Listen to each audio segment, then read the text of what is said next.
नमस्कार। आज हम एक बहुत ही दिलचस्प निवेश के बारे में बात करने वाले हैं। एक ऐसा निवेश जिसे हम रोज देखते हैं, इस्तेमाल करते हैं और जिस पर चलते भी हैं।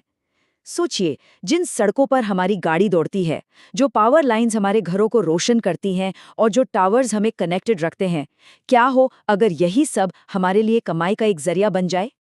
जरा एक पल के लिए सोचिए कि जिस हाईवे पर आप ड्राइव कर रहे हैं, उससे जो टोल इकट्ठा हो रहा है, उसका एक छोटा सा हिस्सा सीधा आपके बैंक अकाउंट में आए। सुनने में काफी अच्छा लगता है ना?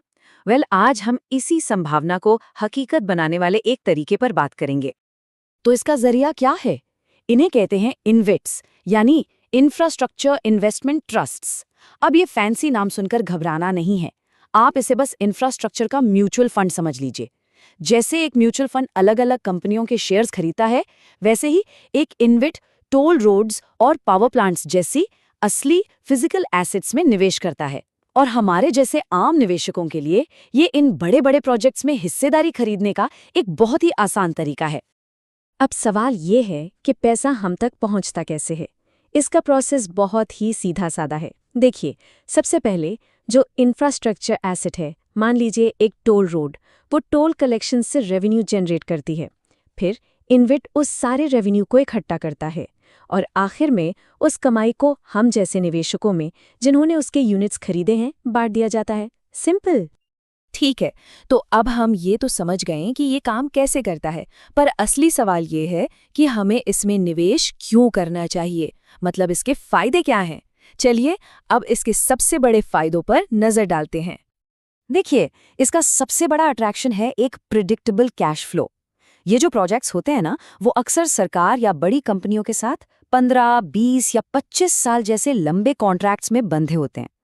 इसका सीधा सा मतलब है कि इनकम का फ्लो काफी हद तक स्थिर और अनुमानित होता है, जो किसी भी निवेशक के लिए एक बहुत बड़ी राहत की बात है। और तो और, नियमों के हिसाब से इनवाइट्स को अपनी ज्यादातर कमाई, करीब 90% निवेशकों को बांटना ही पड़ता है। तो ये किसी बैंक एफडी जैसा नहीं है जहां आपको एक फिक्स्ड इंटरेस्ट मिले। यहाँ आपको सीधे प्रोजेक्ट की कमाई का हिस्सा मिलता है और ये यील्ड अक्सर पारंपरिक फिक्स्ड इनकम ऑप्शन से कहीं ज्यादा आकर्षक हो सकती है। और यहाँ 3 और जबरदस्त फायदे हैं। पहला, एक्सेस। आपको पूरा का पूरा हाईवे खरीदने की जरूरत नहीं है। आप एक छोटी सी रकम से भी इन बड़े प्रोजेक्ट्स के मालिक बन सकते हैं। दूसरा, लिक्विडिटी। इनके यूनिट्स बिल्कुल शेयर्स की तरह स्टॉक मार्केट पर खरीदे और बेचे जा सकते हैं। और तीसरा, ट्रांसपेरेंसी। ये सब कुछ सेबी के कड़े नियमों के तहत होता है, जिससे पूरी पारदर्शिता बनी रहती है। अच्छा, फायदे तो बहुत बढ़िया हैं, लेकिन अब आते हैं सबसे जरूरी सवाल पर।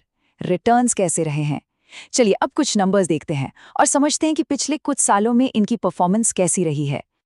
जरा इस नंबर को देखिए, 16.08%।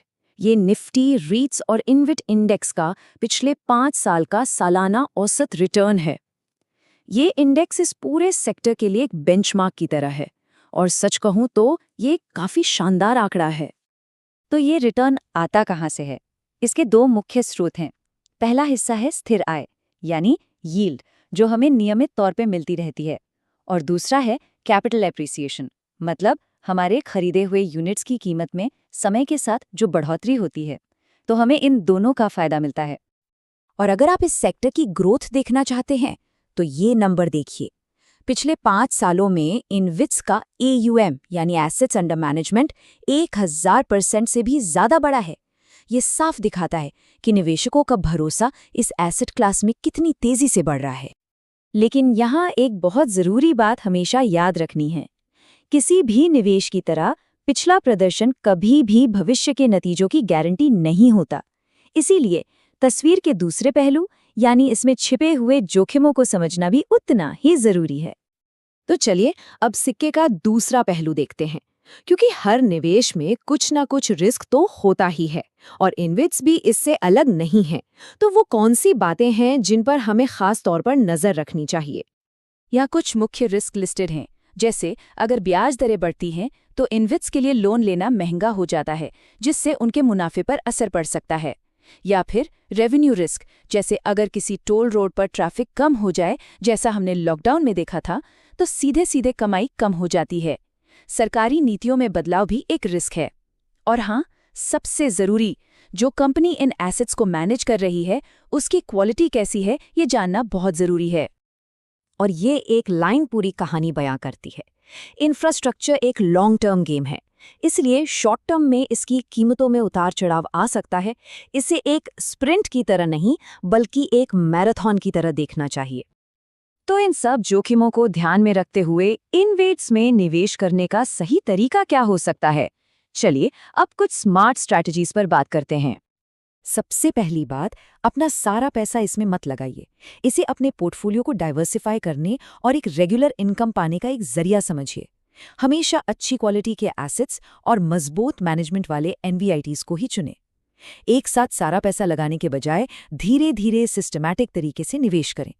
और हाँ, जो भी पैसा आपको डिस्ट्रीब्यूशन के तौर पर मिले उसे फिर से इन्वेस्ट करना न भूलें, ताकि आप कंपाउंडिंग का फायदा उठा सकें। तो इस पूरी चर्चा का निचोड़ क्या है? इन्वेट्स इंफ्रास्ट्रक्चर में निवेश करने का एक रेगुलेटेड और आसान तरीका है। ये हमें रेगुलर इनकम और कैपिटल ग्रोथ दोनों का एक बेहतरीन कॉम्बिनेशन ऑफर करता है। एक तरह से ये हमें देश की ग्रोथ स्टोरी का हिस्सा बनने का मौका देता है। और आखिर में बस एक सवाल, हम सब जानते हैं कि किसी भी देश का भविष्य उसके इंफ्रास्ट्रक्चर पर टिका होता है। तो सवाल ये है कि क्या उस इंफ्रास्ट्रक्चर का एक छोटा सा हिस्सा हमारे अपने फाइनेंशियल भविष्य को बेहतर बनाने में मदद कर सकता है? इस पर सोचिएगा ज़रूर।